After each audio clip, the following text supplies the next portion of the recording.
In the name of the Father, and of the Son, and of the Holy Spirit. Amen. My dear brother and sister, fraternal greetings to you from the Carmelite Fathers, and warm welcome to Carmel Light reflection on the day's readings. It's the 29th of November, Monday of the first week of Advent. This day is marked as International Day of Solidarity with the Palestinian people. And today we remember Blessed Denis, a priest, and Redemptus, a brother. Both are Carmelite and are martyrs. Larissa will give us more details about these two martyrs. Remember, they were in Goa, and from Goa they left for Sumatra, and there they were martyred. The Carmelite order celebrates the memorial of Blessed Denis and Redemptus, martyrs of the order, on November 29th. These brave martyrs died for their faith on November 29, 1638. Both of these two men are interesting as they were late vocations, having both had successful careers before becoming Carmelite friars, and both earned the title of the first martyrs of the Carmelite reform. Blessed Denis of the Nativity was born Denis Berthelot in France on December 12, 1600. As a young man, he sailed abroad to Spain, England, and America, becoming a skilled pilot and a cartographer. In 1619, he went to India, where as cosmographer and first pilot of the kings of France and of Portugal, he distinguished himself by his valor and genius. Some of his cartography, his maritime tables, sketched with great ability, is still preserved in the British Museum. In 1635, while in Goa, Denis took counsel with his spiritual director, Father Philip of the Most Holy Trinity, and consequently joined the Discalced Carmelites. He made his profession on December 25, 1636, with the name of Dionysius of the Nativity. He was ordained a priest on August 24, 1638. According to the testimony of the same Father Philip, he was an example of virtue to all the religious, both in the novitiate and after his profession. He was graced with the gift of contemplation, and more than once during prayer he appeared surrounded by heavenly splendors. Blessed Redemptus of the Cross was born Thomas Rodrigues de Cunha in Portugal in 1598. His early career before becoming a Carmelite included military service in India at Goa, where he too joined the Carmelites and became a lay brother. Shortly after the ordination to the priesthood of Blessed Denis, the Portuguese ambassador to the Sultan of Ashan wanted Blessed Denis to join him as a spiritual guide as well as a maritime expert, and someone versed in the Malayan language.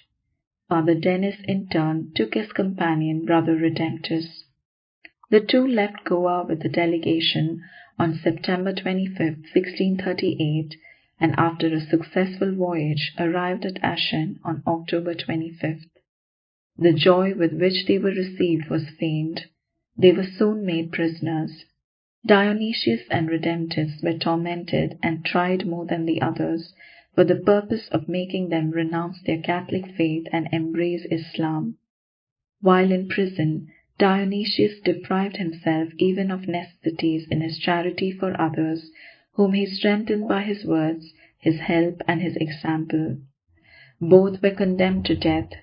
Redemptus was one of the first to die, while Dionysius was martyred last, as he himself desired, in order to be able to strengthen the others. He was killed on November 29, 1638, by a sword blow that split his head in two. Both Carmelites were beatified by Pope Leo XIII on June 10, 1900. Placing all our petitions before these holy martyrs today, let us pray. All-powerful, ever-living God, we celebrate the memory of Blessed Denis and Redemptus, who died for their faith witnessing to Christ. Give us the strength to follow their example, loyal and faithful to the end. We ask this through our Lord Jesus Christ, your Son, who lives and reigns with you and the Holy Spirit, one God forever and ever. Amen. Brothers and sisters, now let's focus our attention on the Gospel reading taken from Matthew chapter 8, verses 5 to 11. At that time, when Jesus had entered Capernaum, a centurion came forward to him, appealing to him, "Lord, my servant is lying paralyzed at home, suffering terribly." And he said to him, "I will come and heal him." But the centurion replied, "Lord, I am not worthy to have you come under my roof, but only say the word, and my servant will be healed. For I too am a man with authority, with soldiers under me. And I say to one, 'Go,' and he goes, and to another, 'Come,' and he comes, and to my servant, 'Do this,' and he does it."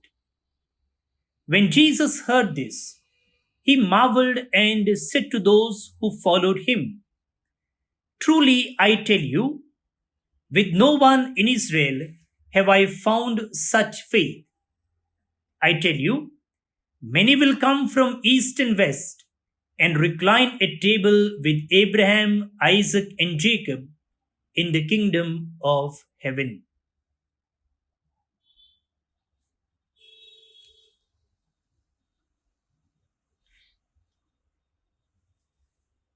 The Gospel of the Lord. Praise to you, Lord Jesus Christ.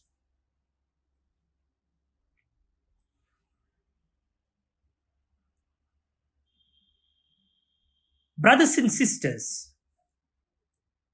if you were a Jewish man living in Jesus' time, how would you have reacted to this centurion's request? Because you lived under Roman occupation, you might have deeply resented him. After all, his soldier might well have arrested or even killed some of your neighbors or even family members.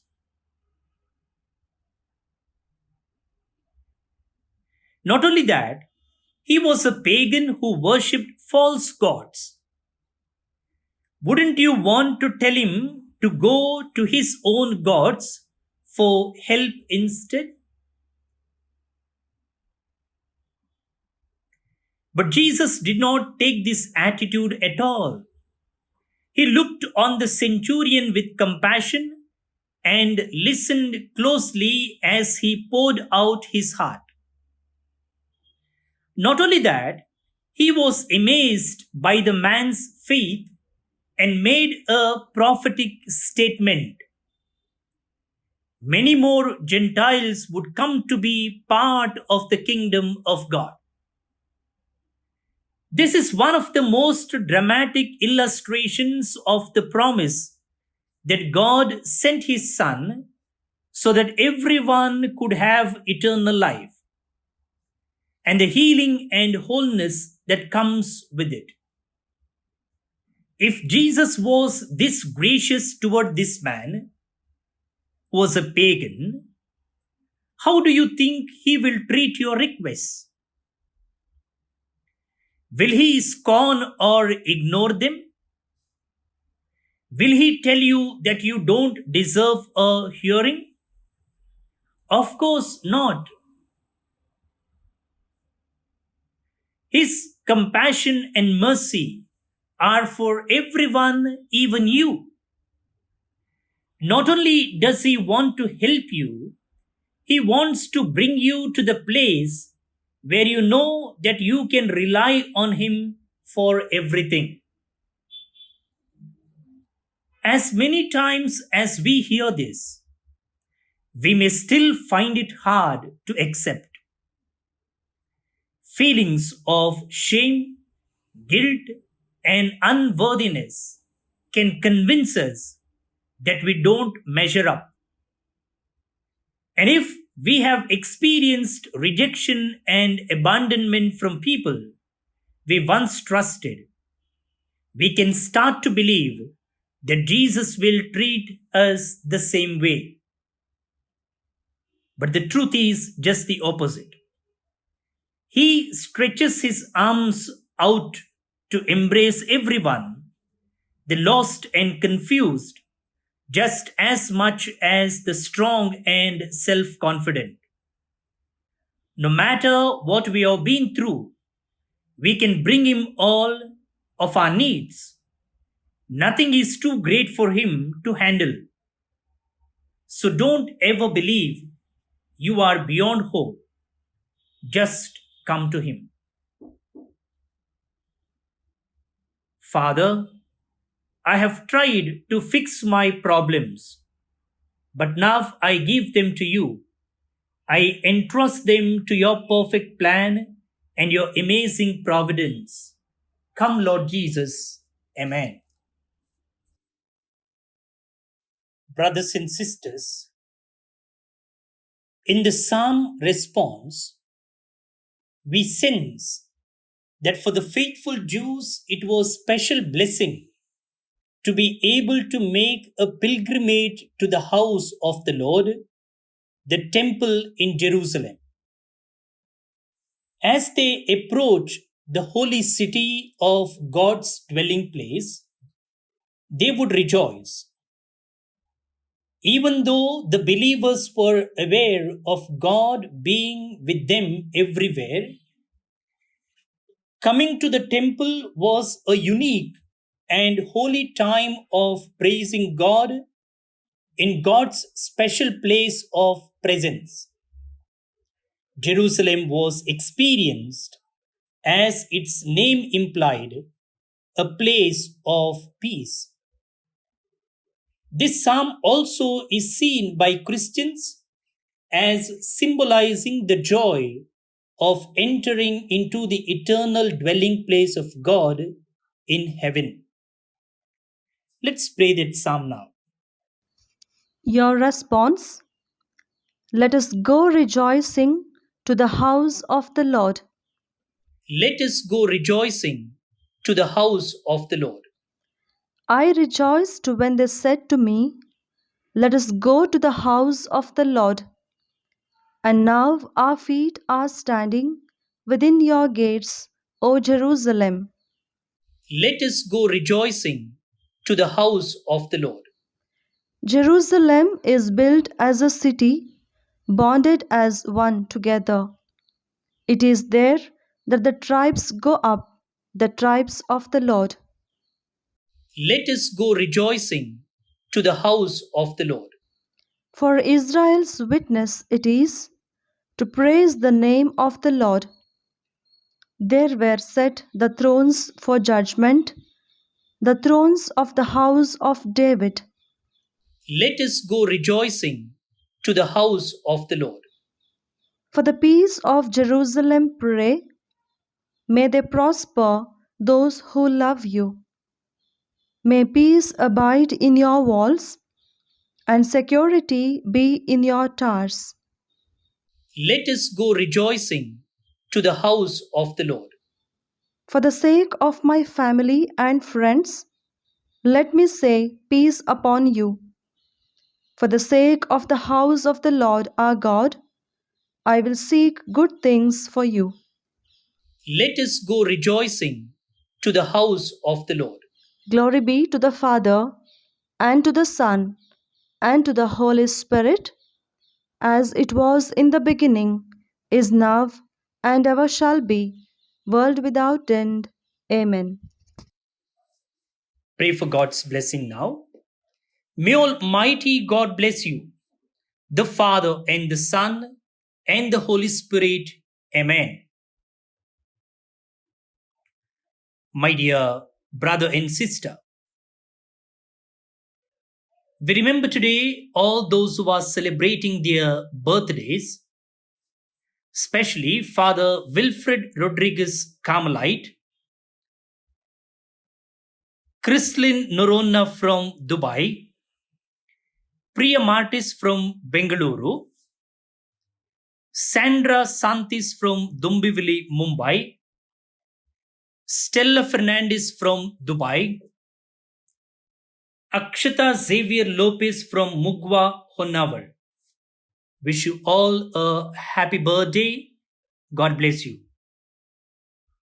Vincy Godwin and Shalini Dora Rebello from Mukamar are celebrating their 21st wedding anniversary today. Congratulations, dear friends.